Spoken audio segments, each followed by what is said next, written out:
मेरी दादी कहा करती थी, बेटा साधु संत बड़े अच्छे लोग होते हैं। एक तो वे तुम्हें लोगों की मदद करते हुए दिखेंगे या फिर उन्हें भगवान की लीला समझाते हुए। और अहंकार, साधु संतों में अहंकार नहीं होता बेटा। साधु संत बड़े विनम्र लोग होते। आई विश मेरी दादी आज जिंदा होती तो मैं उन्हें ये वीडियो दिखाता। அதாவது வந்து சுற்றுச்சூழல் வந்து இவ்வளோ அக்கறையோடு இருக்கும்போது கட்டுமானங்கள் செய்யறதுக்கு முன்னாடியே வாங்க வேண்டிய சுற்றுச்சூழல் அனுமதியை பின்னாடி அதனால முன்னாடியே வாங்கியிருக்கலாமே। So there is this BBC reporter जो जग्गी वासुदेव से सवाल पूछ रहे हैं कि क्यों उन्होंने अपने आश्रम का कंस्ट्रक्शन करने से पहले फॉरेस्ट डिपार्टमेंट की परमिशन नहीं ली थी। जग्गी वासुदेव के पास इसका कोई जवाब नहीं है। So he does this. Enough, please. இல்ல ஈஷாவோட இதுலயே your nonsense you're saying. சுற்றுச்சூழல் அனுமதி வாங்காம வயலேட் பண்ணிட்டோம் அப்படினு சொல்லி அனுமதிக்காக அப்ளை பண்ணிருக்கு। இத பத்தி உங்களோட கருத்து? एंड क्लियरली मेरी दादी गलत थी कि साधु संत विनम्र होते, बट ऐसे एलिगेशंस किसी साधु संत पर सूट नहीं करते। और अचंभे की बात तो ये है कि ये साधु महंगी महंगी बाइक चलाता है, महंगे महंगे कार चलाता है, rides helicopters, boats, you name it. दिन में 6 बार कपड़े बदलता है, महंगी महंगी घड़ियां पहनता है, दुनिया घूमता है, हॉलीवुड स्टार्स से मिलता है। ये साधु आज करोड़ों में खिल रहा है और इसके इस लाइफस्टाइल को मेंटेन करने के लिए उसके करोड़ों भक्त उसकी मदद कर रहे हैं। और आप सोचने लगते हो कैसे सदगुरु एक लग्जरियस लाइफ जीते हैं और उनके करोड़ों भक्तों को इससे कोई फर्क नहीं पड़ता।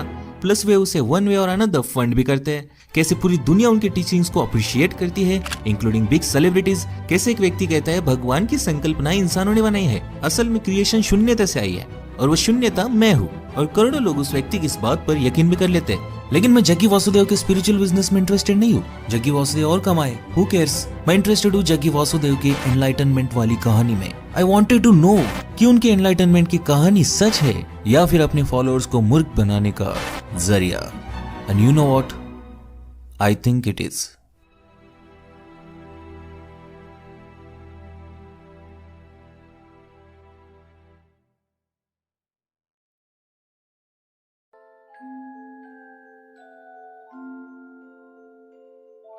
जग्गी जी अपनी किताब में लिखते हैं, एक दोपहर वे चामुंडील के एक पत्थर पर बैठे हुए थे। उनकी आंखें खुली थी पर अचानक उनके साथ कुछ तो होने लगा।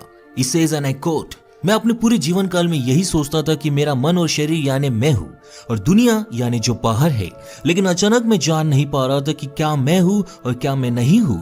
जो सांस मेरे अंदर जा रही थी, जिस पत्थर पर मैं बैठा हुआ था, मेरे आसपास का माहौल, सब कुछ मेरे अंदर समा जा चुका था। जो मैं बन चुका था वो इतना बड़ा था कि वो हर जगह मौजूद था। टर्न्स आउट जग्गी वासुदेव को एनलाइटनमेंट मिल चुकी थी। उस घटना के बाद वही सिमिलर एक्सपीरियंसेस जग्गी वासुदेव के साथ फिर से होने लगी। जग्गी जी को तो पता नहीं था कि एक्सपीरियंसेस जो वे महसूस कर रहे हैं वे क्या है, लेकिन वे कहते हैं कि अब उन्हें परमानंद का सुख मिल रहा था। 7-7 घंटे गुजर जाते थे और उन्हें लगता था 2 ही मिनट गुजरे हैं। अगले 6 हफ्तों में यह अनुभव उनके जीवन की जीवित वास्तविकता बन गई, लिविंग रियलिटी। ये जो परमानंद वे अनुभव कर रहे थे, अब वे वही परमानंद सबको महसूस करवाना चाहते थे। Armed with this experience, I started creating methods and systems through which every human being could access that intelligence and that capability within the system which can make a piece of bread into a human being. उन्होंने ऐसे methods इजाद किए जिनके माध्यम से वे लोगों को एनलाइट कर सके। उस मेथड का नाम था इनर इंजीनियरिंग और इस मेथड को दुनिया भर में पहुंचाने के लिए उन्होंने non profit organisation Isha foundation की शुरुआत की। जग्गी जी को बचपन से ही भगवान पर विश्वास नहीं था। वे अपने बुक एनकाउंटर द एनलाइटन में लिखते हैं, आप कृष्ण की पूजा करते हो क्योंकि आपके दादाजी ने आपको कहा कि कृष्ण की पूजा करो। ऐसी पूजा गलत है। अगर ऐसा व्यक्ति आपके समाज में रहने आ जाए तो आप उसे फांसी पर लटका दोगे क्योंकि आपकी माँ बहनें उसके साथ रास लीला करना चाहेगी और उधर क्या होगा आपको पता भी नहीं चलेगा। जग्गी जी ये भी मानते हैं कि दुनिया के सारे शास्त्र, धार्मिक किताबें, शिक्षाएं, फिलोसॉफीज जो लोगों ने कही या इजाद की है वे सब निरर्थक है। All the scriptures, all the teachings, all the philosophies, all the great things that people have spoken about, all of them are worth nothing. He says people go to temples and they hallucinate gods. लेकिन अगर इस दुनिया को भगवान ने नहीं बनाया तो फिर किसने बनाया? But according to Jaggi Vasudev, creation nothingness से आई है। When I say Shiva, don't imagine the calendar figure you've always seen. When we say Shiva, what it means, that which is not. So they say Shiva is a cosmic man lying down across the cosmos and he is nothing. He is not physical matter, he is nothing, but he is opaque. And then Shakti came and she danced around, a certain level of energy danced around. When Shakti danced around, he got irritated and he woke up. So he got angry and he roared. When he roared, the yoga says, he spat out galaxies. Then Shakti touched Shiva. When she touched Shiva, she gathered inertia, so she became more stable, which is what the creation is today. And now if you ask me, Jaggi Vasudev को ये सब कैसे मालूम? Then मैं आपको बता दूं, जब वे चामुंडी हिल्स पर एनलाइट हुए थे तो वे इस नथिंगनेस से जुड़ गए थे। As he said in his books, वे अपनी किताबों में ये भी कहते हैं कि ये उनका चौथा जन्म है। 370 साल पहले वे एक स्नेक चार्मर थे, बिलवा। फिर वे एक योगी के रूप में जन्मे जिसका नाम था शिव योगी। शिव योगी मोक्ष की तलाश में था और एक दिन जब वो मेडिटेशन कर रहा था, वह एक साधु आया, श्री पल्लनी स्वामी। स्वामी जी ने शिव योगी की एनलाइट होने की ख्वाहिश को पहचाना और उसके माथे पर अपनी छड़ी लगा दी और शिव योगी एनलाइट हो गया। लेकिन इसी के साथ शिव योगी एक ऐसे सपने का हिस्सा बन गया जो पिछले 15,000 सालों से पूरी नहीं हुई थी। Many thousand years ago, there was a yogi whose name was Sunira, and she took on an impossible project. He wants to build a living Shiva once again, a perfect teacher for the world. So he started building the energy body for that kind, and then he believed that he could build a physical body on top of that and let him loose in the world with a lifespan of a few hundred or thousand years, so that he will transform the whole world by the time his time is done. Sunira ने इस project पर अपनी पूरी जिंदगी काम किया, लेकिन वो असफल रहा और मर गया। लेकिन आने वाले कई सालों में कई महत्वाकांक्षी योगियों ने सुनीरा के इस अधूरे सपने को आगे ले जाना चाहा, लेकिन कोई भी ऐसी एनर्जी बॉडी बनाने में कामयाब नहीं हुआ और कई सदियां गुजर गई। वही सुनीरा के इस प्रोजेक्ट पर कई योगियों ने अनुमान लगाया कि इस एनर्जी बॉडी को इंसानी शरीर में बांधना असंभव है, तो उन योगियों ने ध्यान लिंगम में इस एनर्जी बॉडी को क्रिएट करने की कोशिश की, लेकिन कोई भी सफल नहीं हुआ, क्योंकि भविष्यवाणी लिखित थी। जग्गी वासुदेव के दूसरे जन्म शिव योगी को स्वयं आदि योगी ने एनलाइट किया था। This fabulous crafty man enslaved me for his project. और उन्होंने इस ध्यानलिंगा पर काम करना शुरू किया, लेकिन वे 57 साल की उम्र में चल बसे। जग्गी वासुदेव का फिर एक बार जन्म हुआ एज अ सदगुरु श्री ब्रह्म। श्री ब्रह्म को सुनीरा के सपने के बारे में ऑलरेडी मालूम था और वे ऑलमोस्ट ध्यानलिंगा बनाने में सफल हो ही गए थे, लेकिन ये फुलफिलमेंट फिर से अधूरी रह गई। लेकिन समाधि लेने से पहले उन्होंने अपने अगले जन्म की योजना बना ली थी कि वे किस औरत की कोख में जन्म लेंगे। इवन जो अन्य 2 लोग उन्हें इस कार्य में मदद करने वाले थे, वे भी किन औरतों की कोख में जन्म लेंगे, वे भी जाने से पहले वे नियोजित करके गए थे। और सदगुरु श्री ब्रह्म जी की योजना सही साबित हुई और जग्गी वासुदेव का जन्म हुआ और 2 अन्य लोग जो उन्हें इस कार्य में मदद करने वाले थे, उनका भी नियोजित कोख में जन्म हुआ। एक थी जग्गी वासुदेव की शिष्या जो पिछले जन्म में श्री ब्रह्म जी की शिष्या थी, भारती, और दूसरी थी विजय कुमारी एके विज्जी जो स्वयं जग्गी वासुदेव जी की बीवी थी। अब तीनों ने इस 15,000 साल पुराने कठिन कार्यों को अपने हाथों में लिया। तीनों त्रिकोण आकार बना लेते थे, जिसका एक ही लक्ष्य था कि तीनों की लाइफ एनर्जी से ध्यान लिंगा की 7 ऊर्जा चक्रों को एक्टिवेट किया जाए और आखिरकार ध्यान लिंगा पवित्र हो जाए। लेकिन नियति ने फिर एक बार इस कार्य में बाधा डाल दी और जब ध्यान लिंग अभिषेक की 95% प्रक्रिया हो चुकी थी और केवल ही के हफ्ते में ध्यान लिंग एक्टिवेट हो जाता, विजय यानी जग्गी वासुदेव जी की बीवी की डेथ हो गई, जो केवल 31 साल की थी।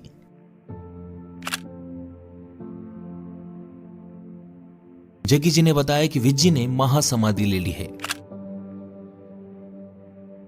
This is a nation where there have been thousands of incidents where people have left their body consciously.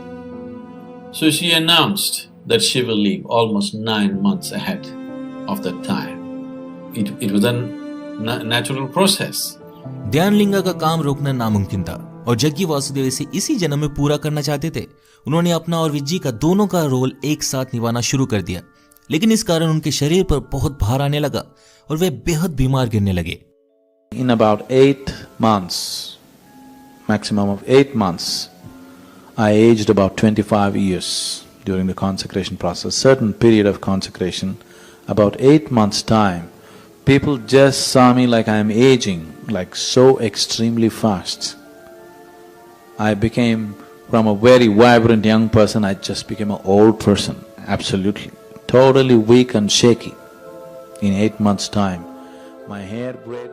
लेकिन उन्होंने हार नहीं मानी और 3.5 सालों बाद एंड टू बी एग्जैक्टली 24 जून 1999 को ध्यानलिंगा, जिसमें स्वयं शिवा की एनर्जी है, वो हम सब के लाभ के लिए तैयार हुआ।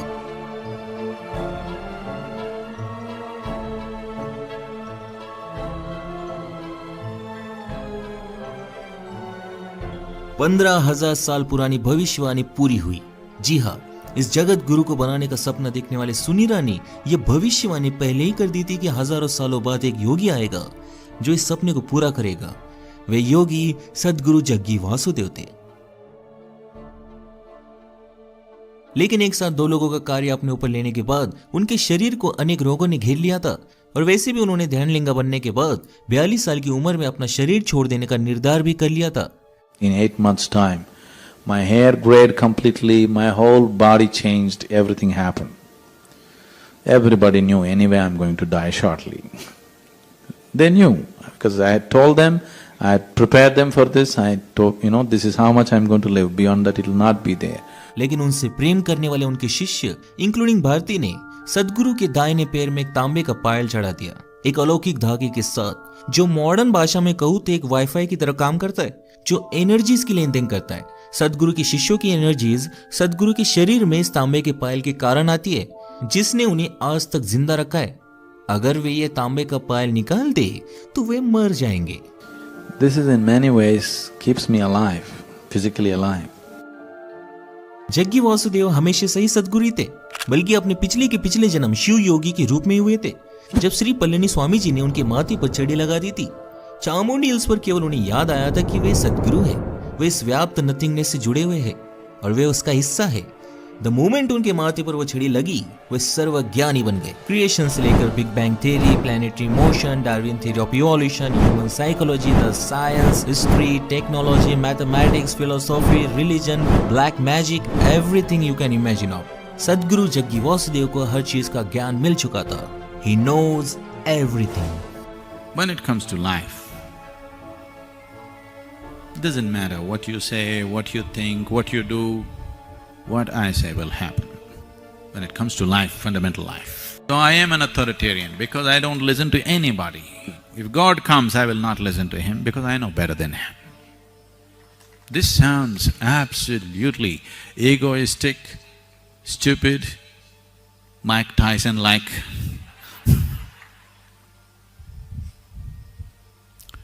But what can I do? It's true.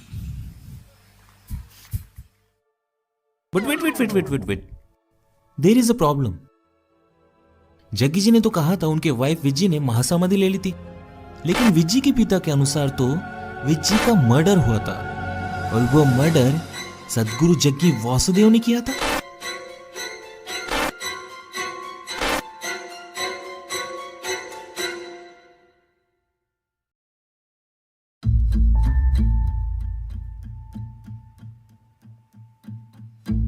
Jaggi जी के अनुसार 31 साल की विजय कुमारी ने 30 जनवरी 1997 को महासमाधि ले ली, लेकिन जग्गी वासुदेव के खुद के ससुर ने यानी विज्जी के पिता ने जग्गी वासुदेव पर उनके बेटी के मर्डर का इल्जाम लगाया और एफआईआर फाइल कर दी।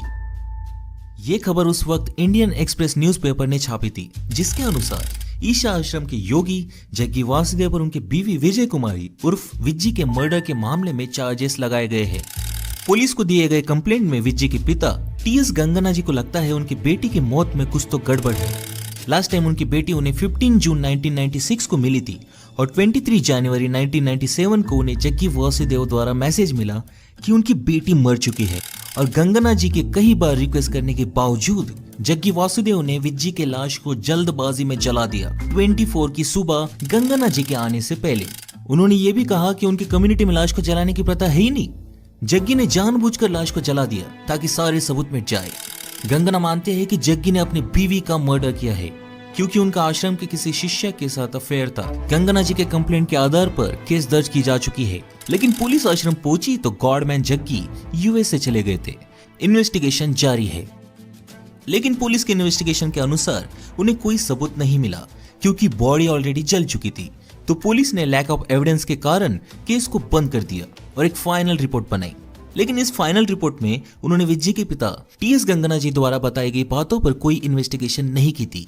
जैसे उन्होंने कहा था जग्गी वासुदेव का आश्रम के किसी लड़की के साथ अफेयर है, लेकिन किसी से भी पूछताछ नहीं की गई।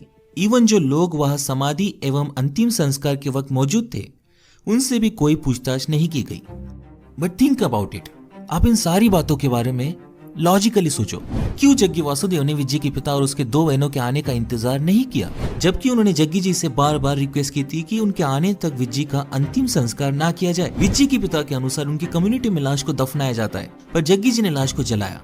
और ये तो सबको पता है कि समाधि लिए हुए व्यक्ति को गहरे गड्ढे में दफनाया जाता है, फिर बॉडी को जलाया क्यों गया और अंतिम संस्कार सुबह 4 से 5 बजे के बीच में क्यों की गई थी?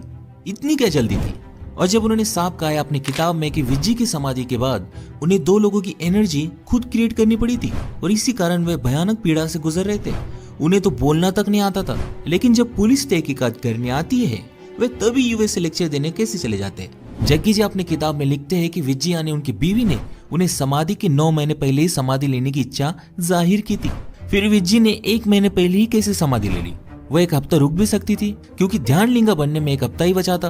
और विज्जी अगर समाधि लेने वाली थी तो उसने अपने माँ बाप बहनों को क्यों नहीं बताया था कि वो समाधि लेने वाली है, जबकि वो उन्हें मिलने भी गई थी। जग्गी वासुदेव अपने बुक मिस्टिक्स म्यूजिक में खुद लिखते हैं कि विज्जी अकम्प्लिश्ड यानी कुशल योगी नहीं थी, मतलब उन्होंने कभी पतंजलि योगा सूत्र भी नहीं पढ़े होंगे।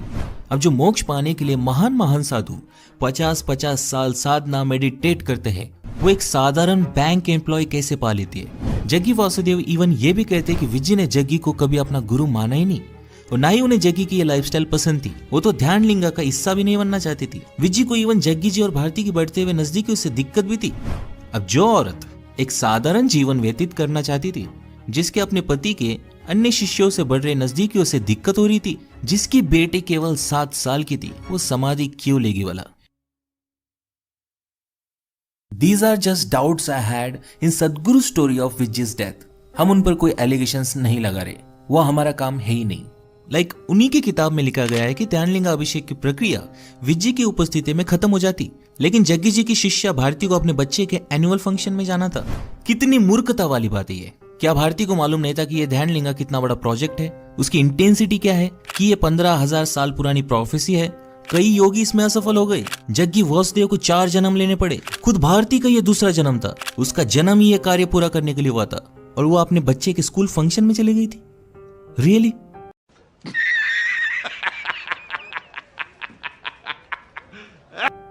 आई वंडर 15,000 साल पुरानी प्रोफेसी, जग्गी जी के 4 जन्म, और उनके पास ऑप्शन था कि वे स्पेशल लोगों को स्पेशल कोक में पैदा कर सकते हैं। देन उन्होंने 2 मामूली लड़कियों को क्यों चुना इतने बड़े कार्य के लिए? इतने बड़े कार्य के लिए तो किसी अकम्प्लिश्ड योगी को चुनना चाहिए था।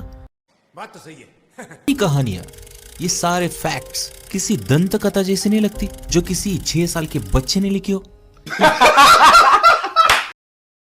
जग्गी जी ने खुद कहा है कि ध्यानलिंगा के अभिषेक प्रक्रिया के बाद वे बीमार गिर गए थे और उन्होंने अपने एंकल बोन को खुद अपनी शक्तियों से ठीक किया था।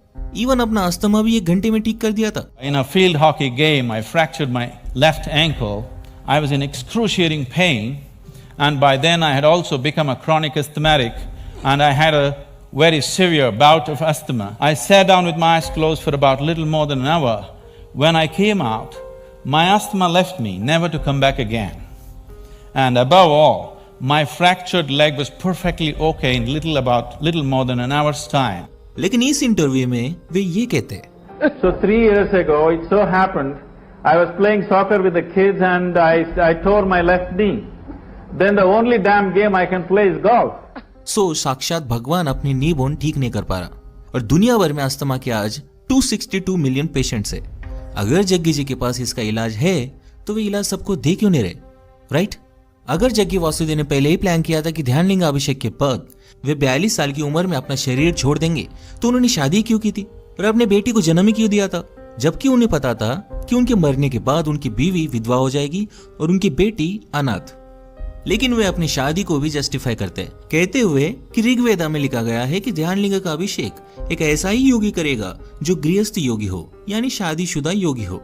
मैंने इस बात की पुष्टि करने के लिए अपने दोस्त के दादाजी से बात की जो हिंदू स्क्रिप्चर्स के ज्ञानी है, और उन्होंने मुझे कहा ऐसी कोई भी चीज ऋग्वेदा में नहीं लिखी गई है और ना ही ध्यानलिंगा टर्म का कोई जिक्र है। उन्होंने मुझे बताया कि सुनीरा नाम की योगी का न योगिक कल्चर में, न धर्म ग्रंथों में, न उपनिषदों में और ना ही वेदों में कोई जिक्र है। और सबसे मजे की बात तो यह है, जिन वेदों में जग्गी जी ध्यानलिंगा का होने का जिक्र करते हैं ना, वे हिंदू वेद पुरानी केवल 5000 साल पुराने हैं और जग्गी जी की कहानी 15000 साल पुरानी है। Okay, for a moment let's believe Jaggi ji की यह ध्यानलिंगा वाली कहानी सच है। So according to that, Dhyanalinga साक्षात लिविंग शिवा है, वही शिवा जो इस नथिंगनेस में समाये हुए है, जिनके अंदर से यह दुनिया क्रिएट हुई है। He is a creator. लेकिन जग्गी जी ये भी कहते हैं कि अब उस ध्यानलिंगा में और उनमें कोई फर्क नहीं बचा है। सो if A is equal to B and B is equal to C, then A is equal to C, right? मतलब अब जग्गी वासुदेव इस दुनिया के क्रिएटर बन चुके हैं। Where is the logic? And do you believe this shit? ये सारी कहानियां, ये सारे फैक्ट्स मुझे एक ही संशय की ओर ले गई कि जग्गी वासुदेव जी का, सदगुरु जी का एनलाइटनमेंट सच है भी कि नहीं। और जब मैंने उनका इतिहास खंगाला तो मुझे सब समझ गया। जग्गी जी की वो कहानी याद है जब वे पिछले जन्म में शिव योगी थे। उनके गुरु श्री पल्लनी स्वामी जी ने उनके माथे पर छड़ी लगा दी थी और वे एनलाइट हो गए थे। बस इस कहानी में एक ही झूठ है, वो गुरु श्री पल्लनी स्वामी जी नहीं बल्कि भगवान श्री रजनीश जी थे, ओशो।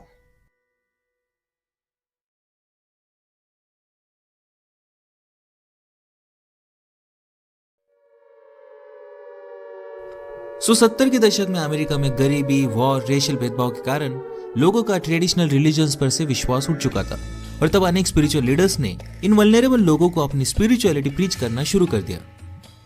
इन सारे स्पिरिचुअल गुरुज में दो चीजें बड़ी कॉमन थी। पहली कि ये सब दावा करते थे कि ये सब एनलाइटेंड बीइंग्स है, और दूसरी इन सभी गुरुओं ने अपने अपने ट्रस्ट खोले और मिलियंस ऑफ डॉलर्स कमाए। एक स्पिरिचुअल गुरु ने तो अमेरिका में अपना शहर ही बना लिया। In the northern part of Oregon, there used to be a little town called Antelope. Yesterday, the voters in Antelope decided to change the town's name to Rajneesh. It is a political victory for followers of the Indian guru, Bhagwan Sri Rajneesh. Change has been coming, and today, Antelope awoke to a red dawn. Osho की ख्याति पूरे दुनिया में फैल गई थी और ओशो के इस ट्रैक रिकॉर्ड के नोट्स इंडिया में बैठा एक व्यक्ति ले रहा था, जग्गी वासुदेव। और उसे आइडिया आया कि क्यों ना मैं भी एक स्पिरिचुअल गुरु बन जाऊं। It is easy and it can make you rich. Jaggi Vasudev privileged family से आते थे और उनका पोल्ट्री फार्म का बिजनेस भी था।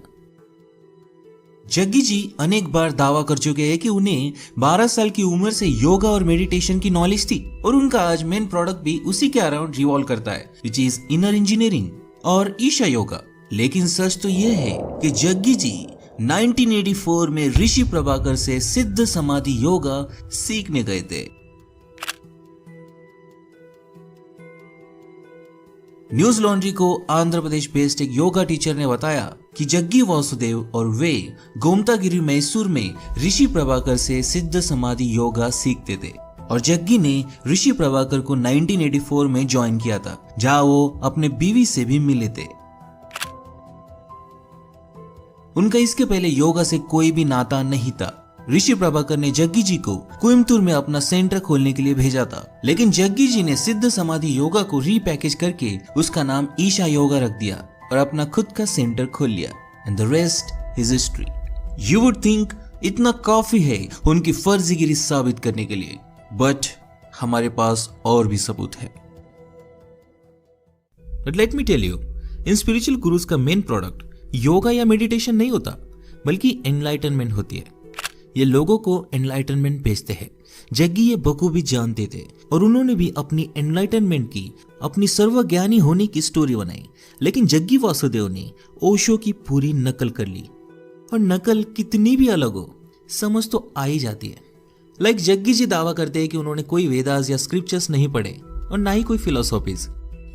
I have neither read the Gita, nor the Vedas, nor the Upanishads, nor even the Yoga Sutra. Because उन्होंने ये स्क्रिप्चर्स डायरेक्टली नहीं पढ़ी है, उन्होंने ये स्क्रिप्चर्स ओशो की किताबों के माध्यम से पढ़ी है। मोस्टली वो जो कहते हैं वो अधिकांश ओशो की कोट्स, ओपिनियंस, एनेक्डोट्स के रिपीटेशंस होते हैं, इवन चॉइसेस ऑफ वर्ड्स।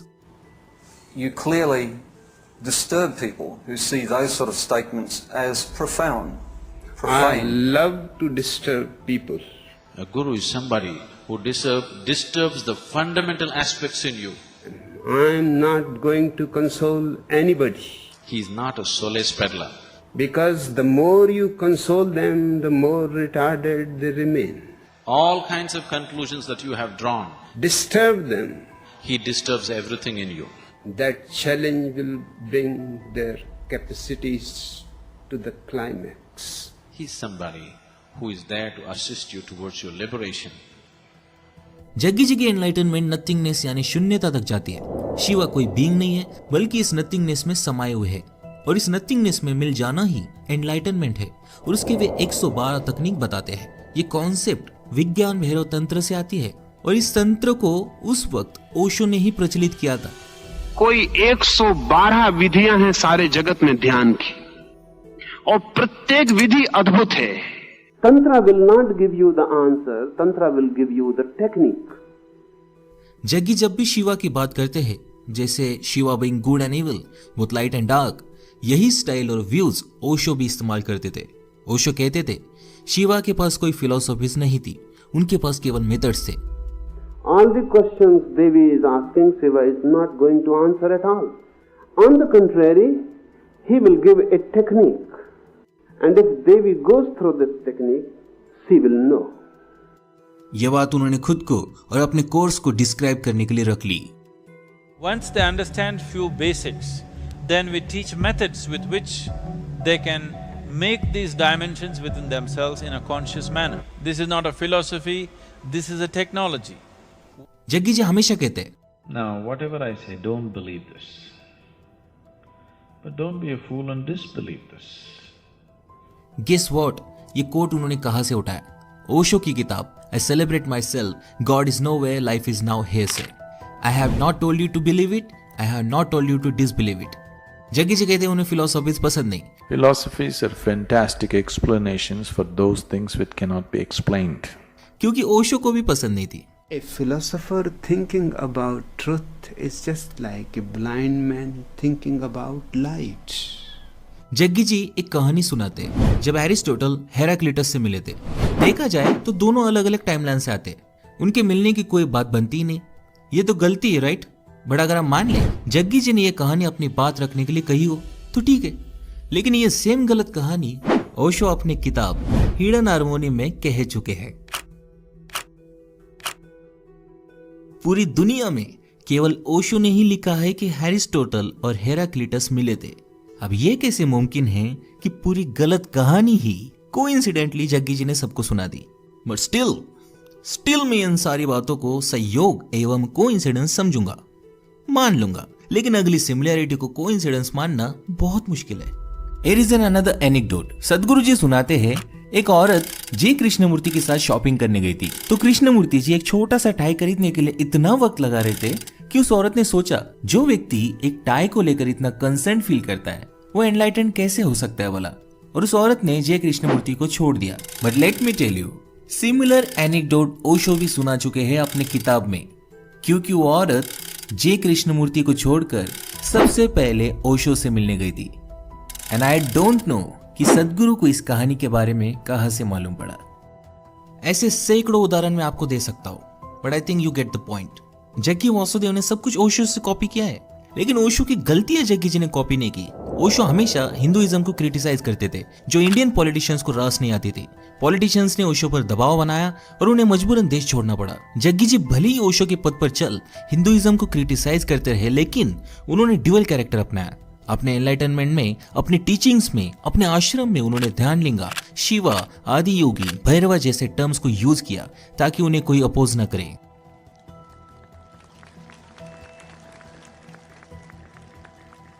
अब हालांकि स्पिरिचुअलिटी और रिलीजन का कोई नाता नहीं होता, लेकिन जग्गी वासुदेव ने साइंस, हिंदुइज्म और स्पिरिचुअलिटी इन तीनों का मिश्रण बनाया है अपनी एनलाइटनमेंट की कहानी बनाने के लिए। बिकॉज जग्गी जी जानते हैं कि इस देश में अपना स्पिरिचुअल बिजनेस चलाना है तो इन बाबाओं की तकनीकी इस्तेमाल करना आवश्यक है। बस सत्य साई बाबा हाथ की सफाई से चमत्कार दिखाते थे और जग्गी वासुदेव कोबरा का जहर पीकर चमत्कार दिखाते हैं।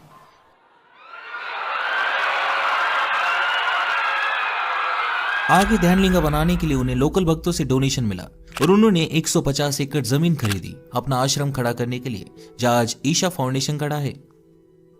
इन न्यू ओशो के डाउनफॉल में पॉलिटिशियंस का बड़ा हाथ रहा, तो उन्होंने पॉलिटिशियंस के साथ अच्छे संबंध बनाने के लिए न्यूट्रल इनिशिएटिव्स को इन हैंड लिया।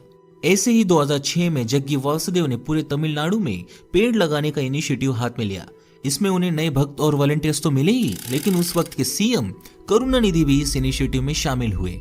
This made him famous in south India. वे आज सेम तकनीक इस्तेमाल करते हैं अपने ब्रांड को पूरी दुनिया में प्रमोट करने के लिए। Save our soil. Save soil. Save the soil. Save soil. Save soil. Save our soil.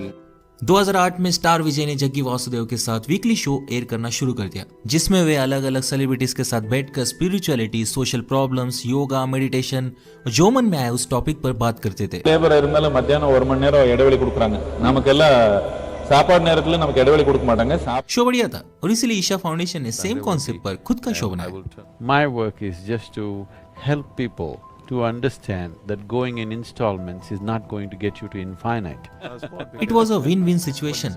दोनों पार्टीज को पब्लिसिटी मिल रही थी और धीरे धीरे बड़े से लेकर बड़े सेलिब्रिटीज जग्गी वासुदेव से बात करने लगे। You can't even imagine. Namaskaram, good morning Matthew. Good morning, Sadhguru. How are you, man? I'm good, man. Where you from? So finally Jaggi Vasudev ji ने अपना ईशा एम्पायर खड़ा कर दिया, जहां आज वे करोड़ों रुपए कमाते हैं। एक झूठी एनलाइटनमेंट की कहानी ने जग्गी जी को इस मुकाम तक पहुंचा दिया। आज जग्गी जी के करोड़ों फैंस हैं दुनिया भर में, लाखों पार्ट टाइम वॉलंटियर्स और हजारों फुल टाइम वॉलंटियर्स जो फ्री ऑफ कॉस्ट काम करते हैं उनके आश्रम में। जग्गी वासुदेव ने सिंपली अपने पोल्ट्री और कंस्ट्रक्शन बिजनेस को स्पिरिचुअल बिजनेस में ट्रांसफर कर लिया। एज्यूम लगभग 1980 से ही उन्होंने डिसाइड कर लिया था कि उन्हें कौन सी कहानियां बोलनी है, किस तरह बोलनी है, ताकि वे लेजिट लग सके और अपने ईशा एम्पायर को खड़ा कर सके। इवन बिजनेस मॉडल अगर आप ध्यान से देखें तो ईशा फाउंडेशन में कुछ भी फ्री नहीं है। छोटी से लेकर छोटी चीज को डोनेशन के स्वरूप में बेचा जाता है ताकि सरकार को टैक्स भी ना देना पड़े। जग्गी वासुदेव जी ने एक faith based business model create किया है, टैक्स फ्री स्टेटस पाने के लिए, अपने स्पिरिचुअल प्रोग्राम्स को बेचने के लिए, बुक्स एंड मर्चेंडाइज बेचने के लिए and most importantly full time volunteers के रूप में फ्री लेबर पाने के लिए। ओशो की किताबें पढ़कर उनकी टीचिंग स्टाइल एनलाइटनमेंट कॉपी कर आज सदगुरु जग्गी वासुदेव बहुत बड़े मुकाम पर पहुंच गए। उनके कुछ फैंस को पता है कि वो ओशो की कॉपी करते हैं, लेकिन वे आर्गुमेंट देते हैं कि क्या फर्क पड़ता है कि सदगुरु जग्गी वासुदेव ओशो की कॉपी कर रहे हैं, इससे तो लोगों का फायदा ही हो रहा है ना, करने तो कॉपी। लेकिन मैं उनसे एक ही सवाल पूछूंगा, सदगुरु जग्गी वासुदेव को ये एनलाइटनमेंट बेचते बेचते 30 साल से ज्यादा हो गए, लेकिन उनको छोड़ के एक भी व्यक्ति को एनलाइटनमेंट मिली है क्या? और मिल भी नहीं सकती, क्योंकि ओशो की लॉन्ग टाइम सहयोगी मां आनंदशीला कहती है, He dangled the carrot of enlightenment. He declared few people enlightened. It was a hoax. In that sense, yes. Enlightenment एक छल है, झूठ है, धोखाधड़ी है।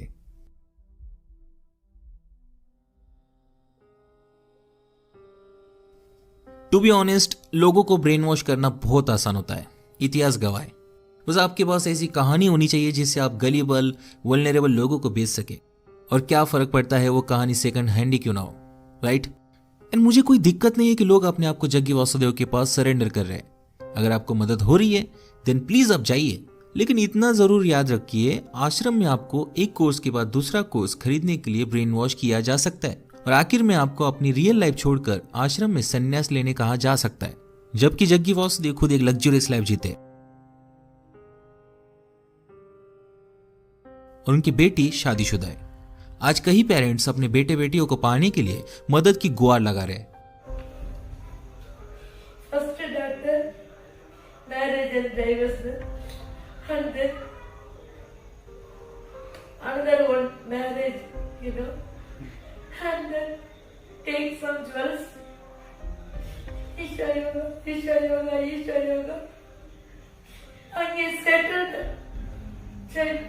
लेकिन उनकी कोई नहीं सुन रहा। उनके बच्चे ब्रेन वॉश हो चुके हैं। Namaskaram. I'm Mayu from Isha Yoga Center. Mamati. This is regarding the allegation that our parents have given that we are staying here against our wishes and we've been forced to stay here. I would like to clarify that I'm here out of my own wish and my interest. I'm here because this is the only thing that would give me fulfillment and happiness. And I chose this out of my own will and nobody has forced me or compelled me to stay here. मुझे कोई दिक्कत नहीं कि लोग Isha foundation में जाकर महंगे महंगे कोर्सेज खरीदते हैं, आश्रम में वक्त बिताते हैं, लेकिन तकलीफ तो गरीब को हो रही है ना। मुझे कोई दिक्कत नहीं कि यूथ जग्गी वासुदेव को पसंद करती है, लेकिन जग्गी वासुदेव का विजडम आपको मूर्ख बना सकता है। That I'm sure. If a woman delivers a male child, the quality of the milk that she produces is in a certain way. If she delivers a female child, the quality of the milk is totally different. If she delivers twins, one male and one female, one breast will ooze certain type of milk, another breast will ooze another kind of milk. This is the level of intelligence invested in this body. बात तो यह है कि लोगों ने अपनी life जीना ही छोड़ दिया है और अब वे इस एनलाइटनमेंट के पीछे भाग रहे हैं जो हेवनली साउंड करता है। एंड टू बी ऑनेस्ट 99% लोगों को मालूम भी नहीं है कि ये एनलाइटनमेंट है क्या। बस ये लोग भेड़ चाल का हिस्सा बन रहे हैं। भेड़ चाल का हिस्सा ना बने।